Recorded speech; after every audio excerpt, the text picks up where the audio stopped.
The action is live as we near the 300-mile mark of the 20th annual Daytona 500, the stock car racing classic of American motor racing. The leader, he's the man who has won the NASCAR championship for the past 2 years and has won this race twice. Cale Yarborough, Timmonsville, South Carolina. In second place, an immense man, 6 feet 5 inches tall, Buddy Baker, who has never won the race. And behind him, number 15, Bobby Allison, another veteran who at age 41 has never won the race. But look now as Buddy Baker tries to take the lead from Cale Yarborough, and he's done it. Buddy Baker has been coming here since the early 1960s. His father, Buck Baker, came here before him. Neither one of them ever managed to win the Great Classic. With just about 200 miles to go, Buddy has the bit in his teeth. He's always been known as one of the greatest chargers in the sport of automobile racing. Can he hang on? Well, his history is that very often he cannot. Last year, for example, although he won more than $205,000, he did not win a single automobile race. However, it is Baker in the lead, Cale Yarborough second, and Bobby Allison third. Coming to you live from the Daytona International Speedway. Live from the Daytona International Speedway in Daytona Beach, Florida, ABC Sports presents the 20th annual Daytona 500, the world's richest and most prestigious stock car race. This ABC Sports exclusive is brought to you by Goodyear, developers of such tire innovations as the new all-season Tiempo radial with a special tread design for all kinds of weather. By First National City Traveler's Checks, with over 45,000 pre-authorized refund locations worldwide. And the Miller Brewing Company, brewers of Miller High Life. If you've got the time, we've got the beer. Well, I'm Jim McKay, reporting to you live from Daytona International Speedway as Buddy Baker tries to stretch that lead out just a little bit. With me in the commentary booth is the three-time world champion of motor racing, Jackie Stewart. Down in the pits, as always, Chris Economaki, the editor of National Speed Sport News. There have been spectacular doings here. There have been things that have frightened us this afternoon. It started off calmly enough when, over the first 60 laps, they went further without a yellow flag than ever had happened in the history of the Daytona 500. For that reason, because there were no yellow flags and pit stops of that nature, they were breaking all speed records. Suddenly, there was a major incident involving three of the great names in the sport, Richard Petty, and Darrell Waltrip, and David Pearson. Then, shortly after that, A.J. Foyt, the greatest single name in American racing, had his car flip underneath him, land on its roof, come back on its four wheels. He was taken to the track hospital, has now been transferred to Halifax Hospital in Daytona Beach. And even since then, there has been another spin involving three or four cars on the back stretch. This was Jerry Jolly in car number 28, Ty Scott in number 30, Jimmy Lee Capps in number 26, and one other car whose number we were not able to spot, spinning wildly. Jackie, I couldn't see the reason for that, could you? No, it was obviously coming off of turn 2, this very fast 3,000-foot back stretch, and they almost spun all the way down to turn 3. They must have been doing 185 to 190 miles an hour when it happened, and when you spin at that speed, Jim, you go a long way. No question of that. Chris Economaki is down in the pits. I believe he has a further report of the condition of A.J. Foyt. Chris, can you hear me? Come on in if you can.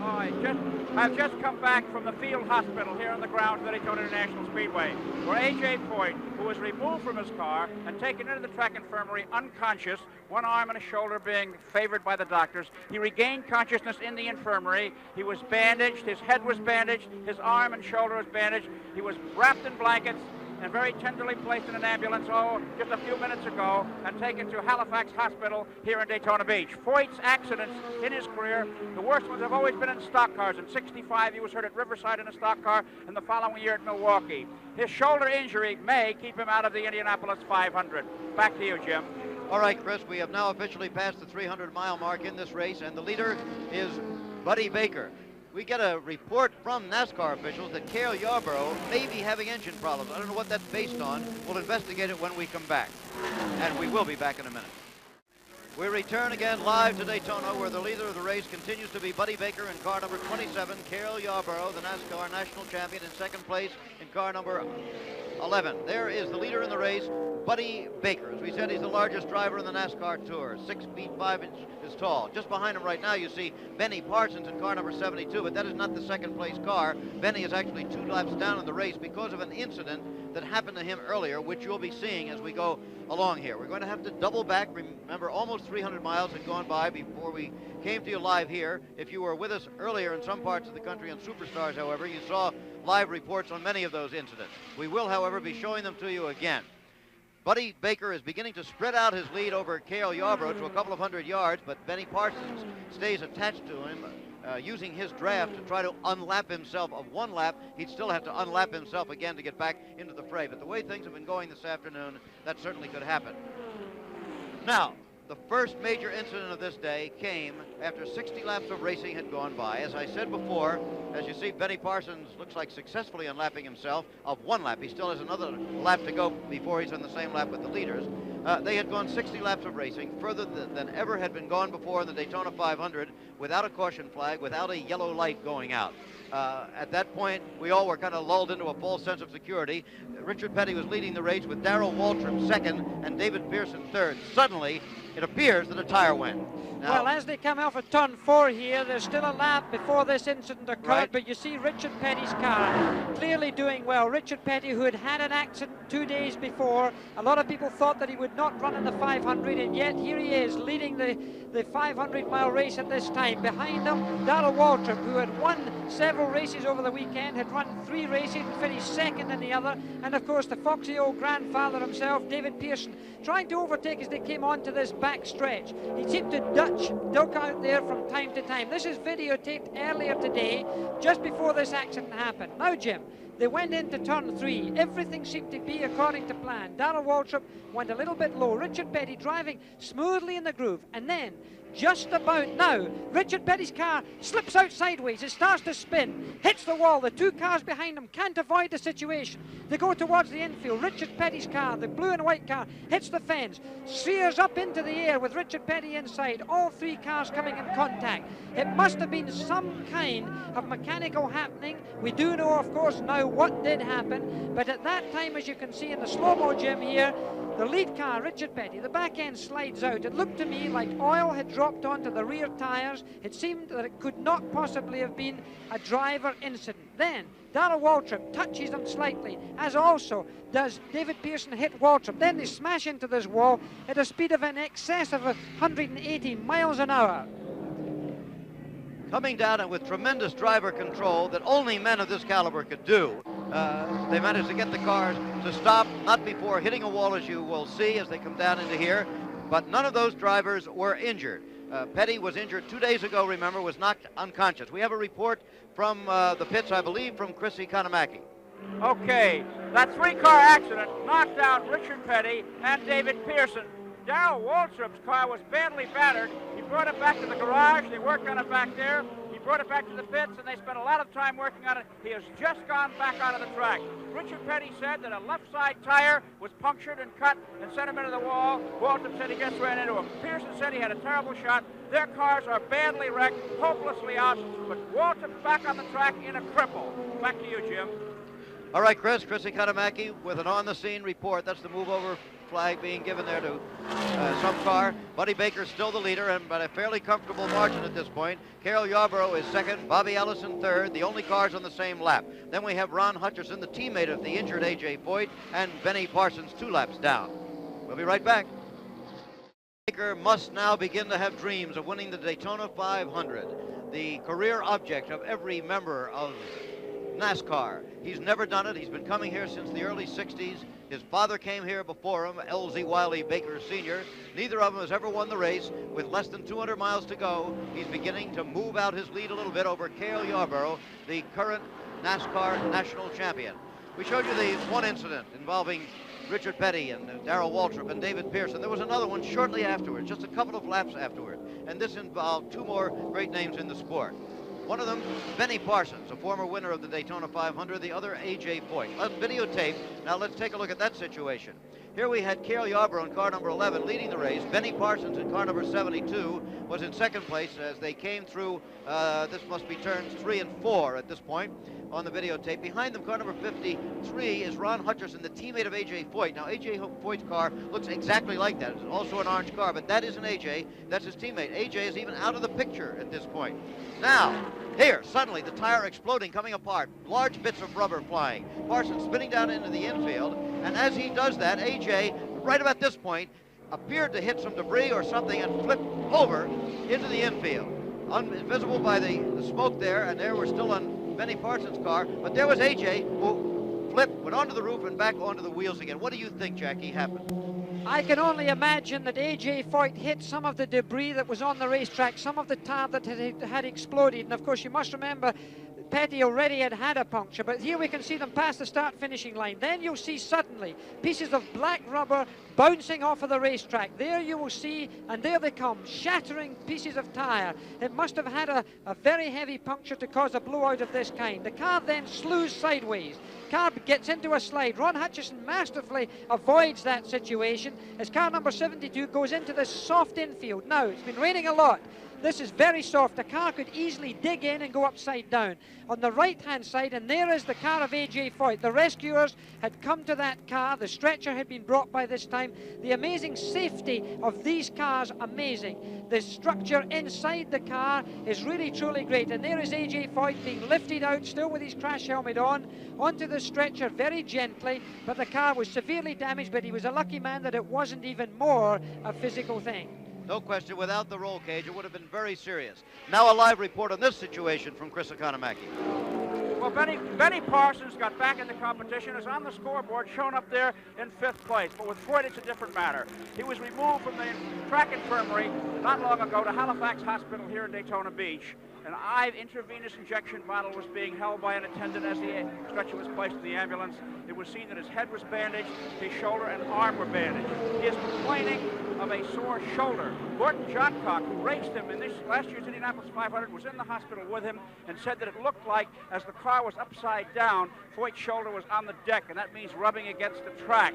So everyone seems to think that A.J. Foyt will be okay, but he's having a tough time of it right now in Halifax Hospital. Back to you, Jim. All right, we'll be waiting, Chris, for an official report as Buddy Baker, the leader in the race, came into the pits, has made his pit stop and going back out again, but that is going to make Cale Yarborough, has to make Cale Yarborough the leader of the moment in the race. Bobby Allison also on the same lap. There is Cale Yarborough just getting by him right now. The car in front of him, 53, is Ron Hutcherson, remember, who sat on the outside of row 1 when the race began. Yarborough was on the inside on the pole position. Hutcherson, the 34-year-old teammate of A.J. Foyt. There is Cale Yarborough at age 37. Many people think on his way to becoming the new king of the sport. In fact, I saw a banner coming in here today held by some of his fans that said, Cale is king, meaning instead, of course, of the traditional King Richard Petty, who is out of the going here. Cale Yarborough started this race in the lead. He relinquished it in brief spurts to Darrell Waltrip in the first few laps. Later, dropped back to about 4th place, or to exactly 4th place when it was Petty and Waltrip and Pearson up in front. Then when they went out, he took the lead again. Since then, with yellow flags and various things, he dropped back to 2nd and 3rd place. Now is in 1st place again. Jackie, it's always wild at Daytona, but this seems wilder and, in a sense, more insecure than ever. Well, there's been several reasons for this. I believe there was a lot of trepidation going into this race. There are a lot of new cars. The aerodynamics of those cars were being suggested to be very difficult to handle from the driver's point of view. The tyre problems that we've had, I think, are partially to do with the fact that this track has had a lot of rain. And of course, there's been a lot of rough stuff brought onto the track. A lot of cars have been coming out of the infield onto the racetrack. It could be that you've got nails, pieces of glass, and other stuff on the racetrack, foreign matter that would not normally be there. So for that reason, it could be that some of the incidents that we've seen have been caused by that. Cale Yarborough about to put another lap on, or at least looks like he might, on number 90, Dick Brooks, who's in 5th place in the race right now. That would put Dick Brooks 2 laps down instead of 1, and it does right now. However, Yarborough is going to have to pit very soon himself. The action is live, and we'll be back. Cale Yarborough in car number 11, the race leader in the pits at the Daytona 500. However, by the time he comes out, he may not be the race leader. It may be Buddy Baker again. Baker already having made his pit stop under the green. We had an earlier report from NASCAR. We don't know what it was based on, but a report from the officials that Cale might be having engine problems, but they certainly didn't look at the engine when he came into the pits. Cale Yarborough, for the last 2 years, the NASCAR champion, a very interesting man at age 37. Why don't we meet this fellow up close and personal? Cale, 2 times Grand National champion. How has the day-to-day existence of Cale Yarborough changed now that you're a champion twice over? Well, you know, it's a lot more demand on my time, Chris. It's a lot of things to do, but, you know, it hasn't really made any difference to me. I hope the way I act and all, because it's part of the game. It's something I've been after for a long time, and I've done it. And as far as me changing, I hope I haven't, but I have to live a hectic schedule, yeah. What about politics? You expressed an interest in that. You were active a while back. What about now in politics? Well, right now I'm out of politics. I just built a new home over on my farm, and I moved right across the county line, so I had to resign my political position. But after this racing's over, then we'll take another look at it, and you know, maybe there is a future in politics for me. I don't know. I'll just have to wait and see. An introspective look at Cale Yarborough. For the past 2 years, the NASCAR national champion, but now out of the lead again in the Daytona 500. Ron Hutcherson, number 53, unlapping himself from Cale Yarborough. He must unlap himself yet from Buddy Baker, the leader. There's Dick Brooks doing the same thing. Brooks now is 1 lap behind Cale, but the leader, Buddy Baker, is by himself at the moment in car number 27. As I said, all 1977. He didn't win a single race, Jackie, yet still managed to win $205,000, which indicates, among other things, that he led many races for a long time. Well, he's always a very competitive man. He wasn't at all pleased with his last year, of course. He had no success, and no driver is comfortable with that. He even changed teams. He got away from the team he had been driving for, of course, and that always is somewhat of an unsettling thing. Bud Moore, very successful team which he left, I think felt a little bit hurt by this, but right now he must be pretty happy with the way that his motor car is running. Looking at this race as I do now, I have to think that Cale Yarborough is definitely having a problem with his car in one way, because it seems to me that he's got an engine problem. He's certainly not going as fast down the straight. Very interesting that the 2 lead cars at the moment, there's smoke coming from somebody. I can't spot that number. Somebody is having a problem. It's, I think that's Al Holbert, isn't it? Car number 48, yes. Al Holbert from the Road Courses of America. And there's a streak of luck, because in fact right behind Al Holbert at that time is our leader. In fact, he was just right behind Al Holbert, our leader, and you can see him in car number 27 there, Buddy Baker.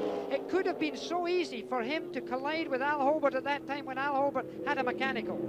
All right, it's very interesting that car number 27, Buddy Baker, and number 15, Bobby Allison, are the 1-2 leaders in this race right now, because they started way back in 31st and 33rd positions, respectively. Why did they start way back there with very fast cars? Well, because in the 125-mile qualifying race here the other day, one of 2 such races, they were well up in the lead when they had an incident. There it was, 27 and 15 running together. Ironically, 15 was Buddy Baker's number last year. Now it's Bobby Allison's number. The 2 of them coming down in the infield. And Jackie, you remember well what happened from here as Buddy came straight up. He came straight up and collided with the wall, as you'll see, the concrete wall at the height of this 31-degree banking, and just look at that scratching through there. Tremendous. Bill Elliott's just passed him by the skin of his teeth. That could have been even a more difficult situation. Okay, so the man who was involved in that spectacular accident, who had to start 31st in the race, is now in the lead. Buddy Baker. Oh my goodness, he wishes it was all over at this point, because as I have said so many times in his long NASCAR career, Buddy, a man with a very heavy foot, has led races only to see something happen in the latter stages. So it's Baker in first place, Bobby Allison second, Cale Yarborough third. Those are the only 3 cars on the same lap. Now 1 lap down is Ron Hutcherson in car number 53, and now also only 1 lap down is, guess who? Benny Parsons, the man whose tire exploded in front of us going down the straightaway. So the cars which are 1 lap down may not be quite out of it. Let's not forget about them. But the only 3 on the same lap at the moment are 27 Baker, 15 Allison, and 11 Cale Yarborough. It has been some afternoon at Daytona, and there's still a ways to go. We still have 58 laps to go. We'll be right back after this commercial message. Not only that, but a word also from your local station. Here we go. We return live again to Daytona International Speedway. This is Jim McKay reporting with Jackie Stewart and Chris Economaki on the 20th annual running of the Daytona 500. It has been a spectacular afternoon. The racing has been skillful, courageous, and extremely exciting. There have been a couple of incidents which, unfortunately, eliminated a number of the major drivers in this race. Among them, Richard Petty and David Pearson, and A.J. Foyt, who is in Halifax Hospital. In second place in the race at the moment is the veteran 41-year-old Bobby Allison of Hueytown, Alabama, in car number 15. He is several hundred yards behind Buddy Baker at this point. Only 1 other car is on the same lap, and that is Cale Yarborough in car number 11. Now, the A.J. Foyt situation, Jackie, was one that certainly scared us here. We still don't know his final condition, but certainly he is in better condition than he would be without the roll cage. The car really had a lot of banging around. It must have gone off the road around 190 miles an hour. The car flipped and came down heavily. How why A.J. Foyt is not more seriously injured, I would never know. All right, well, here is the man who at age 43 has won the Indianapolis 500 4 times. He is one of only 2 men not members of NASCAR who have ever won this race, the other one being Mario Andretti. As I move along, I'm coming in front of a mesh effect. Now, this here is fireproof. The idea is to stop a driver's head or arms being thrown out in the case of the car rolling over. To get into the car, he has to put that down because he can't get in the doors. The doors are welded up just in case they fly open as well. The first thing you see, obviously, is this seat, which is certainly different from the normal car. It's padded to keep the driver in the seat against the high banked ovals at high speeds, the G's that he gets, holds him in, particularly in the shoulder side here. Of course, the driver wears seat belts like every driver on the road should nowadays. He's got 2 shoulder straps, he's got a waist strap, and then he's got one that slips through between his legs. The reason for that? To stop something called submarining, when a driver on heavy impact can slide underneath his own seat belt and sometimes even get decapitated. That has happened. This certainly would stop that. Steering wheel, it's padded in the case of impact as well. It's got fire extinguishers on board, although the fire hazard is certainly minimized in the NASCAR by the fact that the tanks are sealed outside the survival cell that we're looking at right now. It's underneath the car and shouldn't get in. If a fire does occur, however, we've got 2 fire extinguishers independently operated by the driver or by a rescue crew who could come. They just pull the pin and the fire extinguisher goes off. Now, the rollover cage is the most important factor of all, and this has probably saved more life than anyone else. You see all of this cage in here, heavily padded again to stop the driver from coming into contact with his arms or his crash helmet to stop severe impact. But that rollover cage has certainly saved more lives than anything else I can think of in any category of racing in the world. On the windscreen as well, we should have a little look at the windscreen because here there are struts on this windscreen to stop anything heavy coming in. It's mandatory to have 3, but Richard Petty, a man of safety, has 4, so that he's not going to have anything come in there. There's a lot in safety in NASCAR. It's the safest type of motor racing that I know, and I would rather be in this car in an accident than any other I know. Well, I taped that particular piece some time ago, but all the things that I said in there are responsible for the fact that A.J. Foyt is not very seriously injured after an incredible accident on this front stretch here at Daytona. The car flipped, as I said, around 190 miles an hour, and that cage that was inside the car truly helped A.J. Foyt from serious injury. All right, we're going to have a report from the pits on A.J. Foyt from Chris Economaki. Chris? I just was over to the field hospital and talked to Dr. Carol Heron, the man who treated A.J. Foyt before he was sent to Halifax Hospital here in Daytona Beach. He said that Foyt's injuries are contusions and abrasions, and the intravenous injection bottle was a precaution in case he has a broken shoulder. Dr. Heron does not think that A.J. Foyt has a broken shoulder, but he's undergoing x-rays in the hospital now. He expects him to be held overnight, and if there are no bones broken, we should be released tomorrow. Back to you, Jim. All right, Chris, that's certainly the most optimistic report we've had on A.J. Foyt, and good news to everybody here at Daytona and around the country. The leader is still Buddy Baker in car number 27. However, the second place car of Bobby Allison has just pitted under the green. That's going to drop him back a good ways. And I would believe, although we can't see as yet whether he's managed it, that Cale Yarborough will move into second place. Only 3 cars, remember, on the same lap. We have passed the 370-mile mark of the 500-mile race. We passed lap 151, 49 laps to go, and still Buddy Baker in no apparent trouble. Now, the thing that Buddy Baker probably has less experience in than anything else, I think, Jackie, is cooling it, being way ahead in a race and being able just to try to drive, not a slow, but certainly a cautious and intelligent race. He's usually had to try to charge to pass somebody else. Well, I think your word cautious there is the main thing. Buddy Baker, the man on the left-hand side of your screen now, he has to stay out of trouble. I mean, this is the key to the type of accidents that we've seen today so far at Daytona. The enormous speed that the cars reach around this racetrack, averaging more than 180 miles an hour. If an accident happens or an incident of any kind, even a mechanical happening happens up front of you, you have to be in a position to position your car in such a way as to get round the slowing vehicle. Because when when you're doing at a speed of more than 190 miles an hour, you have to smoothly negotiate any trouble that you might run into. And that's what Buddy Baker, the man you're looking at right now, has to do.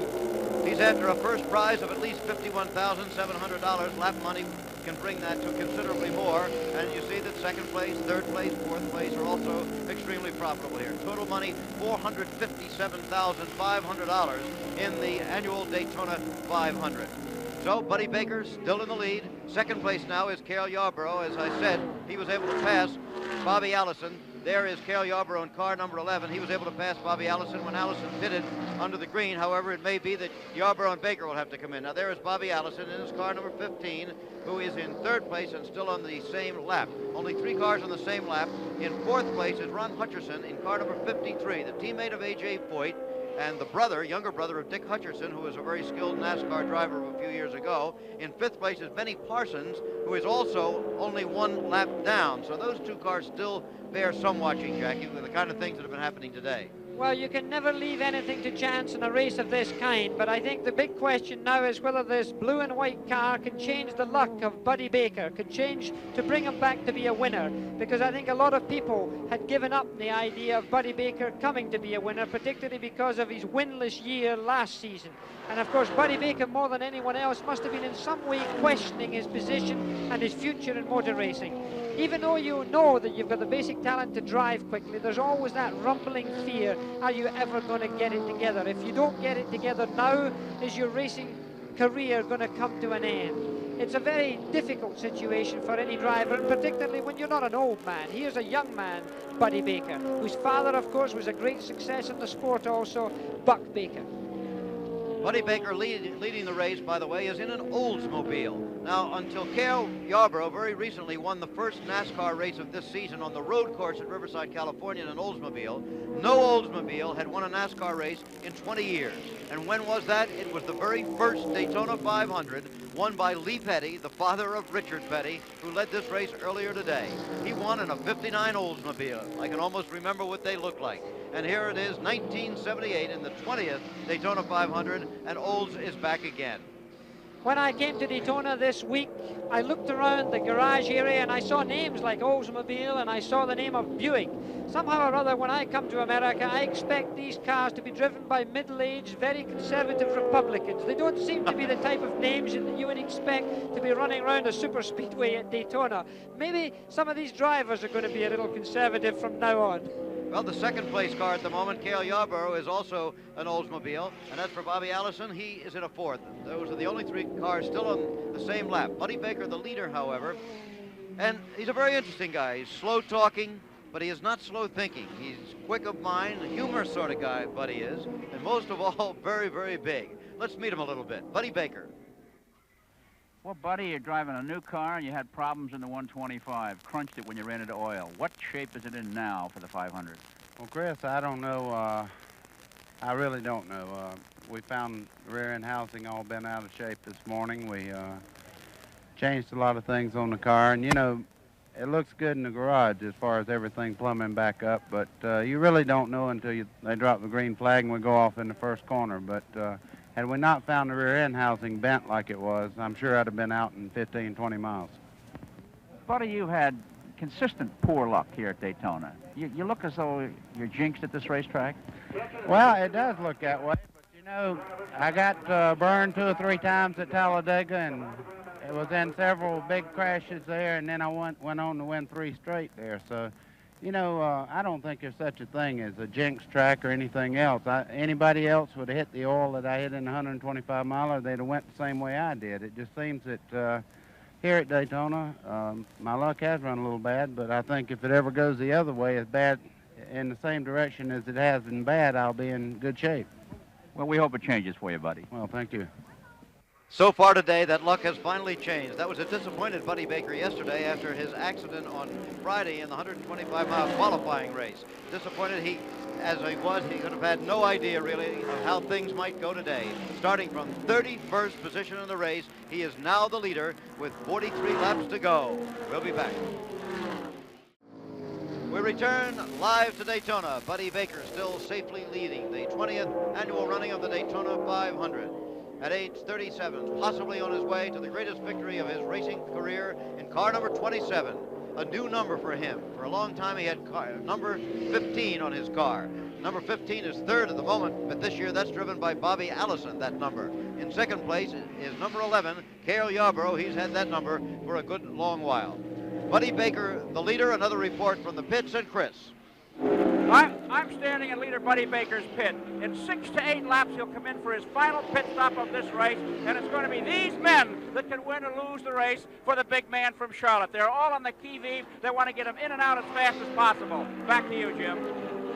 All right, Chris, and there is the man who'll be coming in very shortly then for his final pit stop, and the timing of that will be important, although he has what looks like a comfortable lead over Cale Yarborough right now.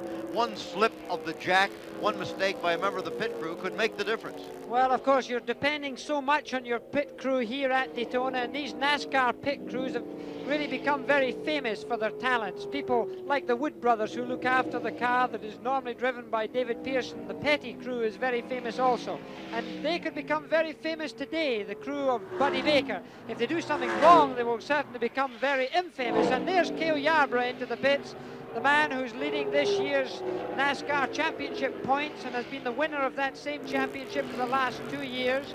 He's got a very good experienced pit. You've got Junior Johnson, a great stock car racing driver. He's the car owner. He's the man who masterminds the whole effort. A little slow out of the pits goes number 11, Cale Yarborough, as he accelerates down pit lane. All right, there is Cale Yarborough in car number 11. We have another late report from an official at Halifax Hospital. They say that A.J. Foyt is still being x-rayed and has been placed in the concentrated care unit. However, we would repeat that Chris Economaki reported from the pits that his information was that A.J. was going to be okay, that these injuries were not going to be serious. Just the latest word we have. That's true, what you see on your screen, that Cale Yarborough won his second consecutive Grand National title in NASCAR in 1977. No one has ever won 3 in a row. That's one of his aims for this year. But also his aim would be to win his third Daytona 500. Only one man has won more of these races than Cale Yarborough has, and that was Richard Petty, who's won 5. Cale has won 2 and is aiming for 3. Buddy Baker has never won this race. Never, never at all. And he's never made any secret in which he is very similar to most of the NASCAR drivers. Never made any secret of the fact that this is it. This is his goal for a lifetime. Allison is second now. Remember Yarborough, you saw coming out after a pit stop, and Yarborough is third. Hutcherson fourth is a lap down. Benny Parsons fifth is also a lap down in the race. Standing by for the scheduled pit stop coming up of Buddy Baker, the leader. What do you foresee? Is there anything you can foresee that could change this situation aside from something unexpected, Jackie? Right now, I don't anticipate any big change, but of course in stock car racing or in any kind of motor racing, as being a driver, I've always been prepared that anything can happen. The smile on Buddy Baker's face right now, as you see him going around this high-banked oval here, is fine, but that smile could be wiped off very quickly, just in a split second. Remember, of all the thousands, almost millions of moving parts that's going on inside the shell of that racing car right now, every one of them, they're the things that Buddy Baker's depending on. Not only the men who are down there waiting for him to come in for fuel and tires, but all these little parts, ball races and everything else. And that's Buddy Baker's dependence. He's got to wait for all of those things to last. 500 miles is a long way, particularly when you're getting the stresses and strains that these mechanical parts are going through right now. Lapping at incredible speeds, well over 177 miles an hour, getting up to speeds of 190 down the straight. Okay, let's take a look at Cale Yarborough out there, see how he's doing. Cale's still in good shape, except for himself. He's not in the lead. He's in third place now after that pit stop. Cale Yarborough last year, as we said, won the NASCAR National Championship. We might take a look at the finish of last year's Daytona 500, in which Cale Yarborough, of course, was very intimately involved. Let's go back on videotape. All right, they're the only 2 cars on the same lap, remember. Yarborough and Parsons. In third place is Buddy Baker, 1 lap down. Cuckoo Marlin in 4th place, 2 laps down. And Dick Brooks in 5th place, 2 laps down. Coming for the white flag, which means 1 lap to go.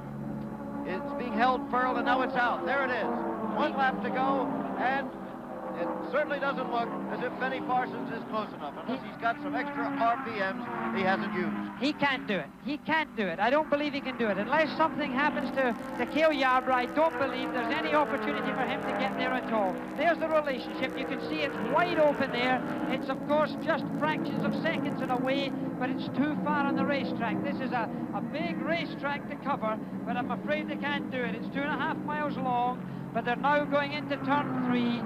He's already in it. Cale Yarborough is high in the banking there. There's no way that Benny Parsons can catch him now. Well, what a beginning for the year 1977 it'll be for William Caleb Yarborough of Timmonsville, South Carolina. He won the NASCAR season-long championship last year, and now he wins the Daytona 500 at age 37 for the second time, 9 years after his initial victory here. Well, that was last year when Cale Yarborough won his second Daytona 500. The personable race driver from Timmonsville, South Carolina. His first 500 victory had come more than a decade before. Now he's in third place, and also on that last pit stop, he lost a lap, and that's vitally important to him. He is now 1 lap down to the 2 leaders, Buddy Baker and Bobby Allison. So it's the 2 men who started in 31st and 33rd position on the starting grid who are now the only people in the same lap in the race. The race goes on. We'll be back live. We're back live at Daytona, and we have a new leader in the race. Bobby Allison has just taken the lead from Buddy Baker, but remember this, and this is a big if. Bobby Allison has not yet made his last pit stop. He must make another one. Buddy Baker just came out of his last pit stop under the green flag, and that is why he lost the lead. However, we would expect that to be temporary. Let's take a look on videotape at the pit stop just made by Buddy Baker. Remember, he had a comfortable lead in this race, and then in he came, Jackie. He comes into the pit lane here. He's coming in fast because his pit is, in fact, quite a long way down pit lane. Oh, 2/3 way down pit lane, so his entry speed is very high, but he's got to be very careful that he doesn't overrun his pit. A lot of nervousness. He's got to do it very accurately. They're putting in fuel, and at this time they're also changing inside rubber. That's to say they're changing 2 tires on one side of the car, the left-hand side of the car.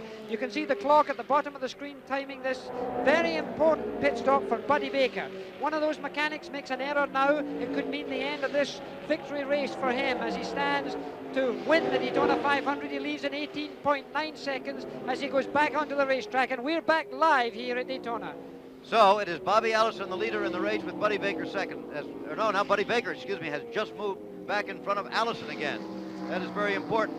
But that is the way they stand. There's no laps between them. They stand exactly that way. Now, should there be a yellow flag for any reason, Allison would be able to make his pit stop, get back out, close up on Buddy Baker, and the finish could be extremely close. Certainly a yellow flag would be a great help right now, of course, to Allison, but it would also be a help to Buddy Baker. Now, I think Allison could pick up perhaps about 3 seconds in this pit stop, because an 18.9 seconds pit stop is not a particularly fast one. We can certainly see them getting out in 15 seconds, which would certainly help him a great deal. It's not going to help him as much as he would like, but of course one yellow flag here at Daytona could change the whole face of this competition. And remember, Bobby Allison hasn't had the best of luck over the last few years also. You're looking at 2 men right now who have been faced with a great deal of luck, in a way, good fortune today, by virtue that some of the really front runners have been eliminated by accidents and problems, and therefore those 2 now find themselves in a 1-2 position. So it'll be interesting to see if these 2 sort of hard luck drivers of the last few seasons can regain some of their confidence by the success that they might achieve today. Okay, but the situation is, remember, that Baker is the leader in the race, but by a very narrow margin.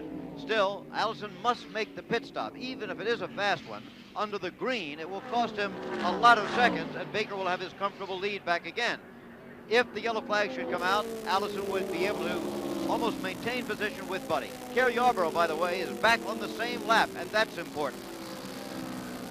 The action continues live at Daytona. Buddy Baker still leads the Daytona 500 with not too many laps to go, less than 70 miles to go in the race now. Bobby Allison is second, Cale Yarborough is third, all those cars on the same lap. 1 lap down, Benny Parsons and Ron Hutcherson. We continue to try to get reports on the condition of A.J. Boyd, who was injured in an accident here earlier today. He's been taken to Halifax Hospital.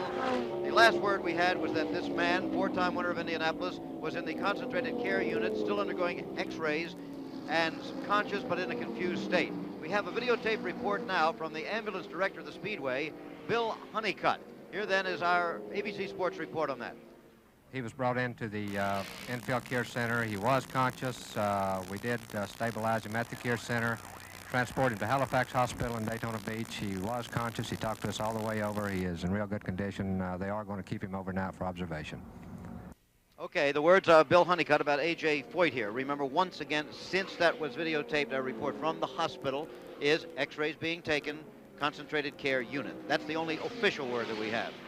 It truly is a remarkable thing, television, when you consider that was a live report from the hospital by ABC Sports. This hospital is some distance from the racetrack itself, but it really is amazing what the new electronic age can do. Okay, not exactly live, videotaped just a little while ago on our ENG unit. However, we now have Buddy Baker. We have the into the pits.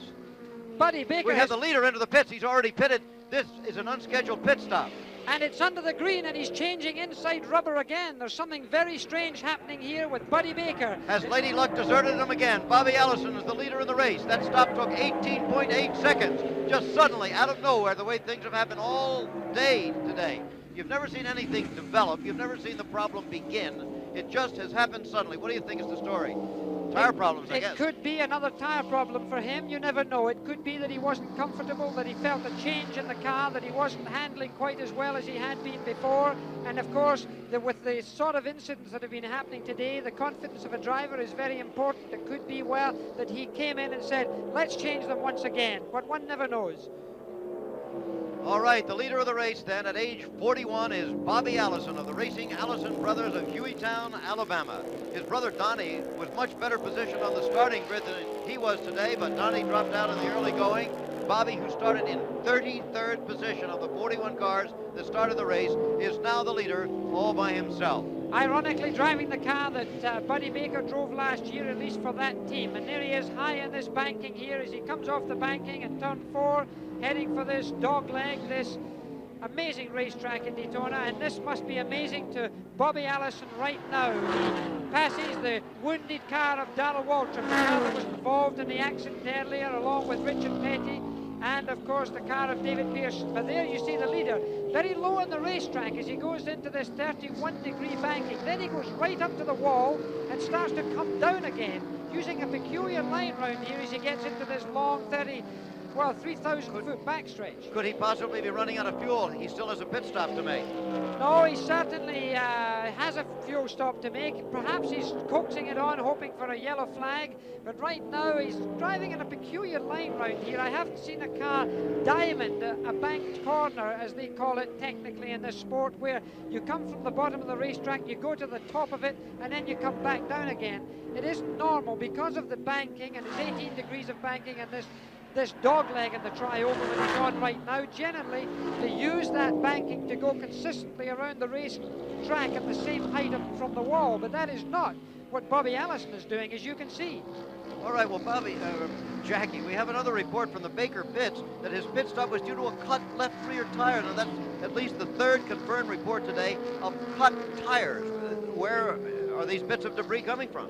I'm sure they're coming from the fact that they have had torrential rain on this racetrack. There's been a lot of movement around the racetrack from the infield onto the racetrack, and I'm sure that could be it. And there is Cale Yarborough low in your race screen there, as we can see these two cars coming around here side by side.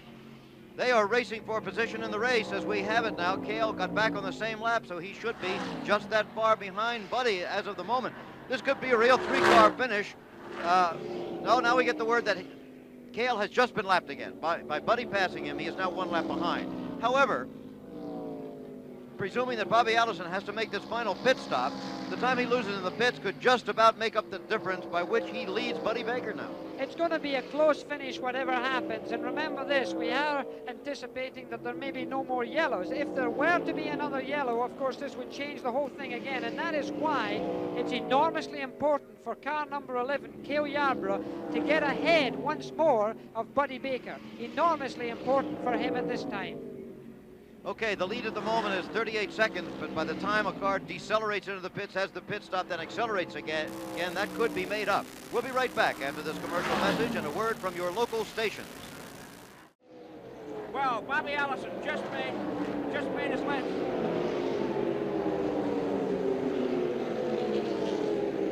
All right, Bobby Allison has made a pit stop, and the question is, can Buddy Baker catch him before he gets back up to speed again? There is Allison out on the racetrack, and Buddy Baker is in pursuit, but still a matter of a couple hundred yards behind him. There is Baker. Let's follow Buddy Baker as he tries to catch Bobby Allison. This is real automobile racing in the closing phases live of the Daytona 500, the 20th annual. All right, he still has a way to go before he catches Bobby Allison, but we'll keep an eye on him. Here was the pit stop just a few seconds ago on videotape, and it was a good one.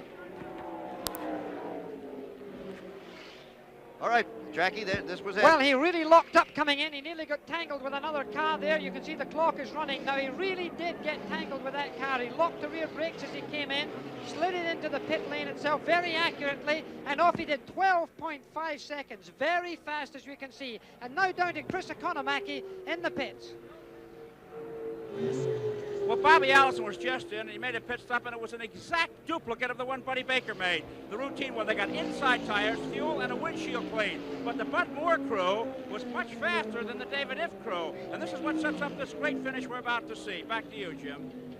All right, Chris, there are 18 laps to go in this race around this 2.5-mile racetrack. Not very much out of 500 miles. 500 miles of always exciting, often spectacular, and sometimes very dangerous and scary racing. However, as of now, it appears that no one is seriously injured, although A.J. Foyt is still undergoing x-rays. And they are very close together. Buddy Baker has just one car between him and Bobby Allison right now. It looks like they both completed their pit stops.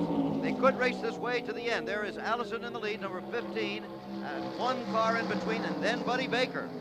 Well, this is very close indeed. This is going to be one wing-dang finish, I can be sure of that. You're going to see a typical Daytona finish.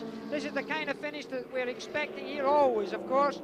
Car number 72 there, trying to unlap himself, is Benny Parsons, a man who knows how to finish here in Daytona. And you know, Benny Parsons, I believe, has just gotten himself back on the same lap with the leader. Scoreboard still showing him one behind, but I think perhaps he's on the same lap. That could prove to be important should there be a yellow flag. But the big battle is right here. It is Bobby Allison and Buddy Baker, two hard luck racers for the last couple of years. Two men who have come close before in this race, but have never won it.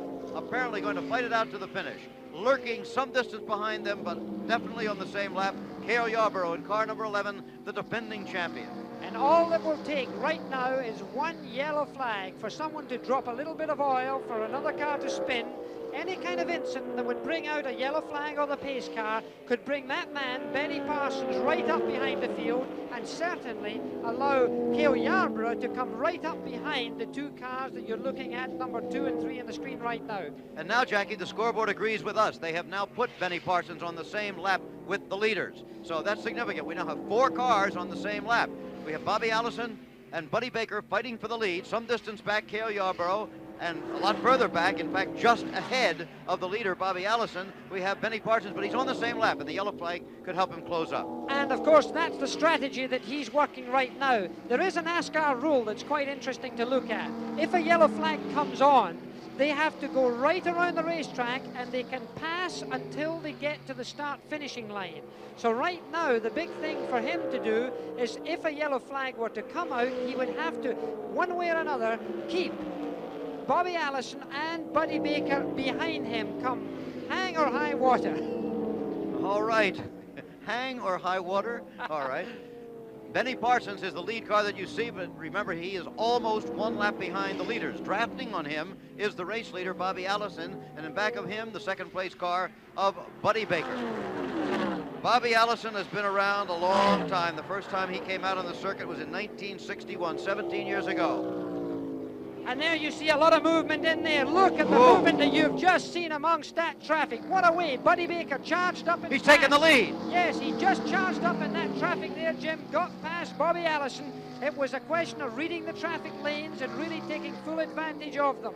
And there you see he's going to try and make a move on Benny Parsons now. He's using traffic. He's got Ty Scott, and he puts Benny Parsons back again a lap behind him. He really has worked that traffic well. A virtuoso bit of driving by a man who many people have accused of being a charger and nothing more. That certainly was not just a charger. Well, it was a charge with a little bit of intelligence mixed into it right now. It was a man of great determination that was wanting to do that, but certainly he did it with caution. 13 laps to go.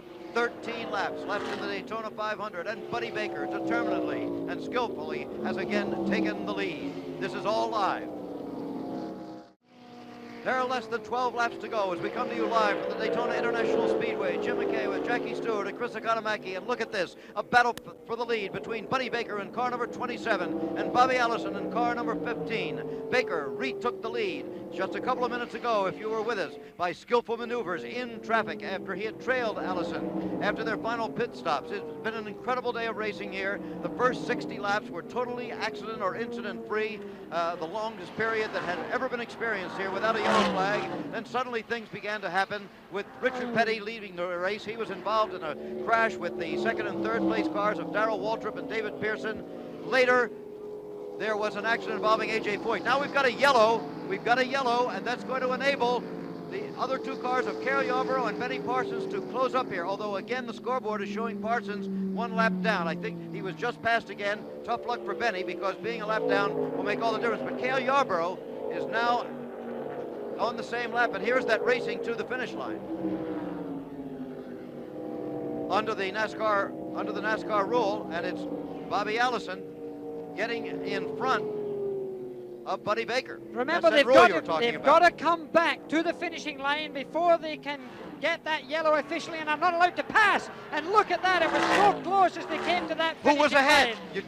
I think at that time ahead was still Bobby Allison was ahead as he got there. But this was the race to the, and here you see in slow motion. Very important. On the bottom side of the screen there is Bobby Allison, and the high side of the screen is Buddy Baker, and he just gets across Bobby Allison before that yellow flag became official, because even though the yellow flag came out, even though the yellow lights were flashing, and you see those yellow lights now, they flash all around the racetrack, even though the drivers see those, they have to get back to the start finishing line before that yellow becomes operative. And the rule of the yellow flag is that you're not allowed to overtake another car during that yellow flag being out, but of course it only becomes operative after the start finishing line. In other words, the difference between Bobby Allison and Buddy Baker as they went across the start finish line there, a matter of a couple of feet, could be the determining factor in this race, because should the race finish under the yellow and there are less than 10 laps to go, obviously Bobby Allison would be the leader because he's in the lead, but only by the amount by which he led Buddy Baker when they came across the start finish line.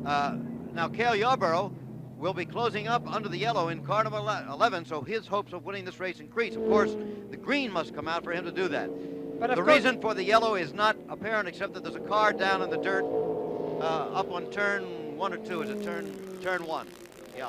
But remember, of course, that Cale Yarborough in third place is now being able to close right up in the leading duo, and that means that he can catch all the racetrack right up. So therefore he can achieve that, and this is a great break for Cale Yarborough. Excuse me, Jackie, they say we're going to get, yes, one finger. They're going to get the green flag in 1 lap. The debris is cleared from the track.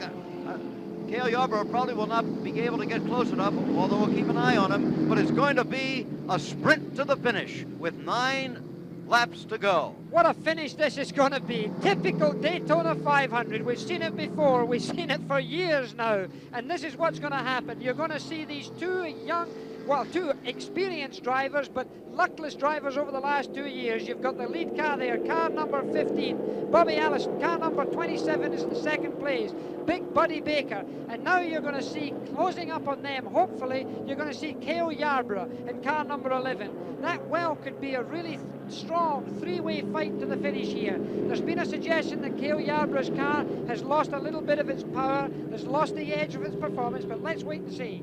If you're wondering where drivers like Richard Petty and David Pearson and Darrell Waltrip and A.J. Foyt are, all of them were involved in crashes earlier in the day. A.J. is still undergoing x-rays in Halifax Hospital. 3 cars on the same lap. Bobby Allison and Buddy Baker and Cale Yarborough, those are the only ones with an apparent chance to win the race. The pace car off the track. The green flag is out. They're racing again at Daytona.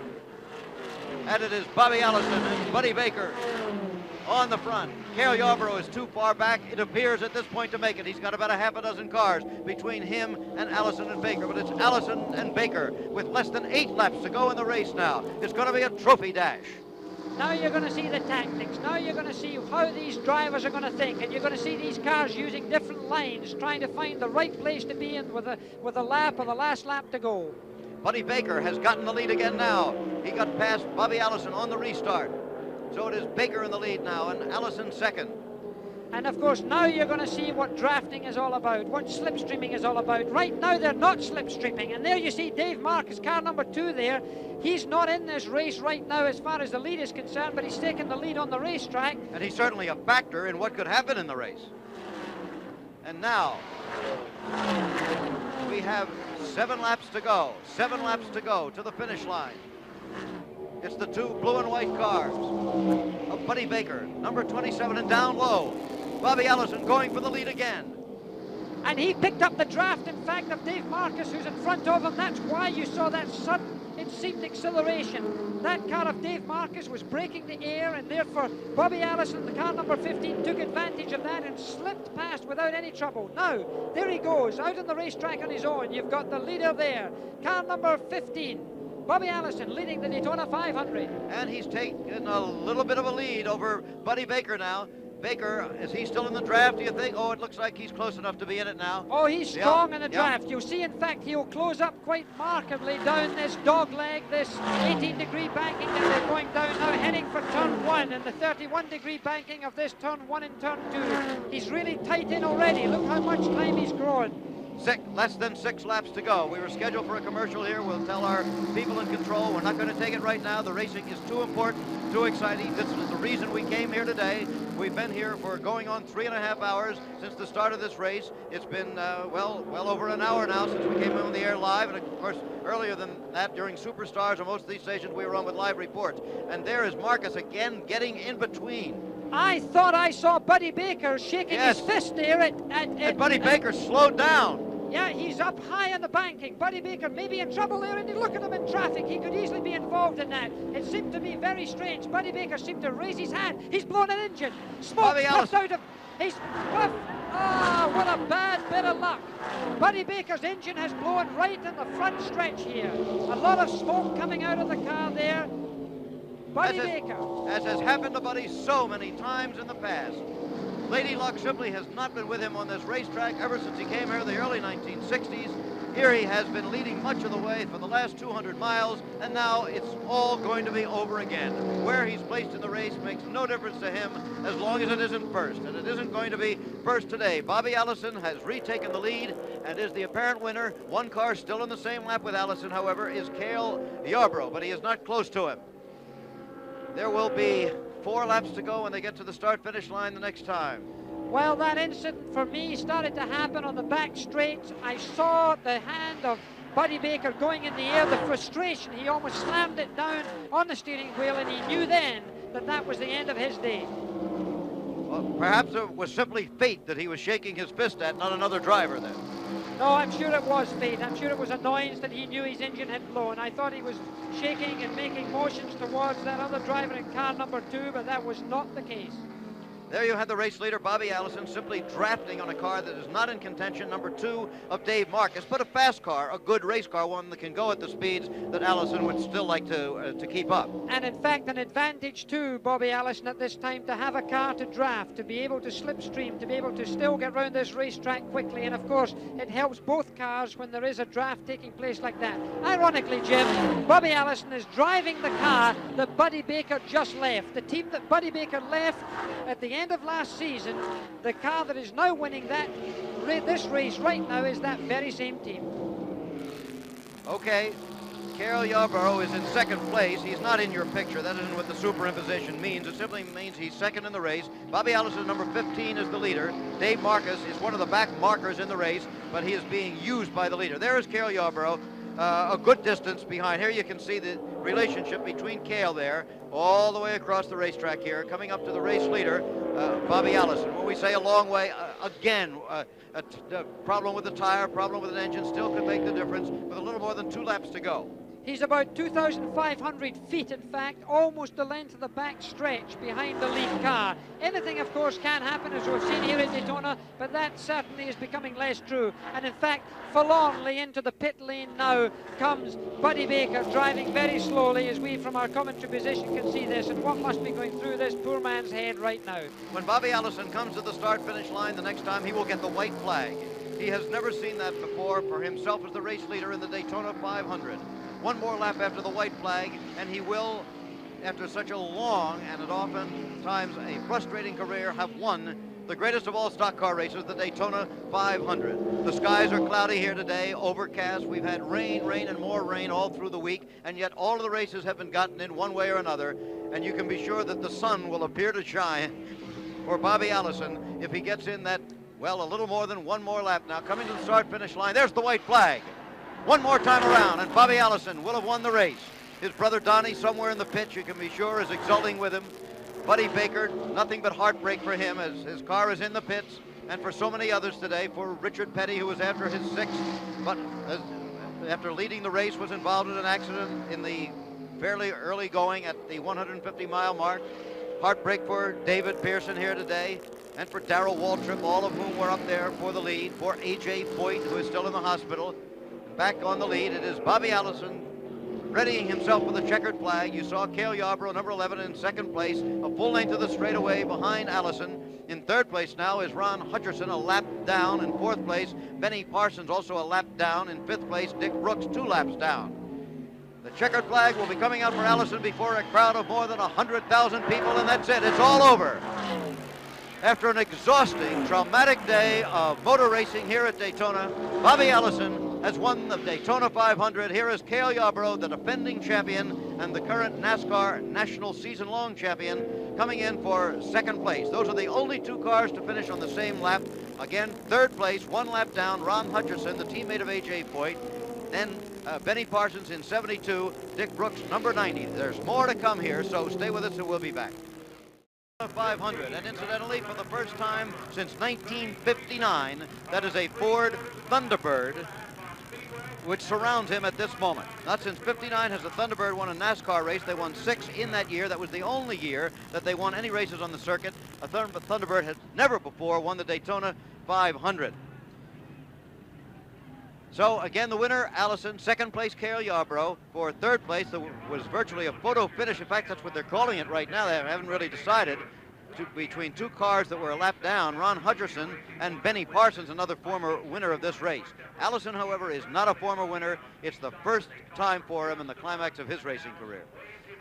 Absolutely incredible race. What a finish we always seem to get in these stock car racing. There's no other kind of racing in the world that I think blows in the excitement and the presence of this. And look at this car here, soiled by the oil of others as it comes towards victory circle. It must be a happy man who's ended luck. Okay, Chris, are you down there? Can you get through? We're at victory lane. Let's just bend down a little bit and take a look at the front of Allison's car. All right, we see you. Before he gets out. Okay. This is a kind of damage that's done to these machines. The paint is all pitted, oil streaked. Look at his windshield. I don't know how anybody could see out of that windshield to drive a car, let alone win a 500-mile race in it. And Bobby Allison is getting a drink. He's totally exhausted. He'll be getting out of that car in a matter of minutes down here. And ironic is the fact that this Norris Ford was Buddy Baker's ride through the end of last season. His change of teams for Baker, he wanted what he said was a better ride for 1978, and he switched to the MC Anderson Oldsmobile. Bobby Allison moved out of his own car to this ride, and now it's a winning combination here at the Daytona International Speedway. Allison has been trying to win this race for a great number of years. And here he comes out of the car. We're going to try and get a word with him now. Hey, that's the way to smile. Bobby, how long has it been you've been trying here? Boy, I'll tell you, I've come here before I ever went to any other NASCAR track, and I've never won a major race till now. And I'm just so tickled that Mr. Norris gave me the opportunity to do this, and of course Bud Moore. We had all kinds of trouble all day, and when I got in the wall over there with Ron Hutcherson, I thought the day was over, but things turned around and really went right for us. And soaking wet. I got my hand on your back here. You're dripping wet. What was it like in the car? Well, it really wasn't bad. The car just drove perfectly all day, and you know, I was just tickled with the Norris Thunderbird out in California, and we had engine trouble early, so we couldn't show how good the car drove. It drove like $1 million today. When the track started to tear up in 3 and 4, I could go below the hole or above it. I didn't have to hit the hole, and that's what was giving the other guys a lot of trouble. Bobby, you and Buddy had your troubles in the qualifying race, and here it came down to 2 cars that were badly banged up a few days ago to come down for the lead. Did you see Buddy blow? No, I didn't see him blow. I saw that Marcus was really running good in the bottom, and I just made the choice to draft him, and I couldn't tell who was who behind me. but I could see that whoever was back there was losing ground as long as I stayed with Dave. And I got to tell him thanks a lot for helping the Norris Thunderbird win this race. What'd you think when you went by Baker there? Well, I knew that he was having his hands full in the corners anyway. I didn't know that he was having engine trouble, but I knew that he was having handling troubles, and I thought that maybe that would be our strong suit. The car did run perfectly all day. I got to give just a tremendous amount of credit to Bud Moore and all the crew. I wrecked the car on Thursday, as you know, and they've rebuilt it. And we suffered through a lot of problems today, and they just kept right on going, and here we are. Well, Bobby, if you weren't out of breath from winning the 500, you're out of breath from a victory lane interview. Winner Bobby Allison here, and it's for Allison the thrill of victory, and for Buddy Baker the agony of defeat. Back to you, Jim. No question about that, Chris. And mentioning that, Wide World of Sports will be following this race over most of these ABC stations. Bobby Allison is 41 years old, as we said. He first came out on the circuit in 1961. He didn't have a win for his first 3 years on the circuit. And after that, it has come very, very slowly to him. His best year, 1971, he won 10 races, did the same thing in 72, then dropped off, then had good years in 75 and 76, but not again last year. He didn't win a race. Now, again, if you joined us late, remember that Richard Petty led the race for a while, was involved in an accident with Darrell Waltrip and with David Pearson, all of them out of the race. A.J. Foyt is in the hospital after an accident. If there's any further report on A.J.'s condition, we will be bringing it to you during ABC's Wide World of Sports, which, as I said, follows immediately over most of these stations. Our assistants in the booth, and very capable ones today, were Jay Milligan and an old friend and colleague, Dick Kirchner. We're going to take a commercial, and then we will be right back again at Daytona. Frank Gifford back in our studio in New York. A very exciting Daytona 500. We'll be going back down to Daytona in just a few moments. We'd like to keep you up to date on what's going on in pro basketball this afternoon. Washington playing without Phil Chenier, and Mitch Kupchak beat New Orleans minus Pete Maravich 130 to 111. High man for Washington was Elvin Hayes. He had 31 points. Bobby Dandridge had 22 for the winners. And out in Denver, the Nuggets' high-scoring trio of David Thompson, Dan Issel, and Bobby Jones combined for 80 points as Denver beat Boston 118 to 115. John Havlicek had 23 points for Boston, but he fouled out in the final quarter. Boston also in trouble, playing without Dave Cowens, JoJo White, and Curtis Rowe. They're all hurt. Elsewhere in the NBA, at Philadelphia, the 76ers outscored New Jersey 120 to 110, and it was Detroit over Kansas City 110 to 107, while Seattle beat Milwaukee 108 to 103. Well, coming up at 5:30 Eastern, 4:30 Central, except on the West Coast, it'll be the Glenn Campbell LA Open Golf Championship in a very tightly bunched field after 3 rounds. But one of the great names was not there. Arnold Palmer was playing down in Australia, and this afternoon he was beaten in the $55,000 Victorian Open in Melbourne. But the winner, Guy Wolstenholme, needed 3 extra holes before he could put Arnie away. The Englishman who lives in Australia tied Palmer with a 25-foot birdie on the final regulation hole, and then won when Palmer bogeyed the 3rd extra hole, Wolstenholme parring it. This, of course, the second time Wolstenholme has won this event in sudden death. He beat Australian Graham Marsh 2 years ago on the 2nd extra hole. Well, as we said before, the Daytona 500, a thriller all the way, a lot of twisted machinery, and a very happy Bobby Allison. Okay, let's go back to Jim McKay. Bobby Allison started the Daytona 500 today in 33rd position on the starting grid out of a field of 41 cars. He had to pass one car after another. Danger in every pass, going through traffic all the way. He worked his way up to the top 10, then saw attrition begin to set in on the leaders, on people like Richard Petty and Darrell Waltrip and David Pearson. He saw A.J. Foyt flip on the roof of his car and be taken to the hospital. He saw many incidents out there today, and finally he saw Buddy Baker tantalizingly in front of him with victory in sight. And suddenly, the break that had never come to Bobby Allison on this racetrack in his lifetime came. Buddy Baker's engine blew. Allison passed him and went on to victory. Cale Yarborough, the defending champion, finished 2nd. There's still that photo finish for 3rd between Ron Hutcherson and Benny Parsons. 24 cars of the original 41 finished the race. The average speed was 159.736 miles per hour. The time, 3 hours, 7 minutes, and 8 seconds. And can you imagine, Jackie, it hasn't happened many times, I'm sure, at any field of racing where a man started in 33rd position and won the race. certainly a record here at Daytona. It has never happened before, and I don't expect it'll happen for a very long time. To be able to come from that far back in the grid, to come through the sort of traffic and the incidents, as you've pointed out, takes, of course, a great deal of experience. And this is what Bobby Allison has, a great deal of knowledge and experience, the sort of person who you would expect to be able to thread the needle, so to speak. Won't be too long, Jackie, till we'll be picking up the USAC, the U.S. Auto Club Trail, out in Ontario, California, to see their season begin. Boy, it's going to be quite a year. Look at that. Still a photo finish for third. We'll be back. Captain Mike Fitzpatrick is piloting the Goodyear blimp Mayflower high over the Daytona International Speedway, and there you get a very good idea of how many people came here today. In the infield surrounding that lake, there are thousands of campers and vans and automobiles, tens of thousands of people. In the grandstand itself, more than 70,000 people. They added 5,000 new seats on turn 3 last year. Those were all occupied again today. As we said, no official attendance is given out. Now, not even a semi-official estimate has come to us so far today, but it's believed to be well over 100,000, could be as much as 120 or 130,000 people. The story, once again, Bobby Allison coming from 33rd position to win the 20th Daytona 500. And Bobby isn't here, but Jackie is still here, and I'm getting pretty tired. How about you? Well, it's been a long day, and for those people also in this enormous racetrack, 450 acres of it we're looking right now that carries this great Daytona racetrack. It has been a tiring day, but for the drivers it must be tiring too. And I, from a racing driver's point of view, would wish to send every luck to AJ Foyt. Send them best wishes from all of us here in ABC Sports, from I'm sure all of the fans that know him around the world, and I'm sure he's in good hands, and we're going to see AJ Foyt in very short time.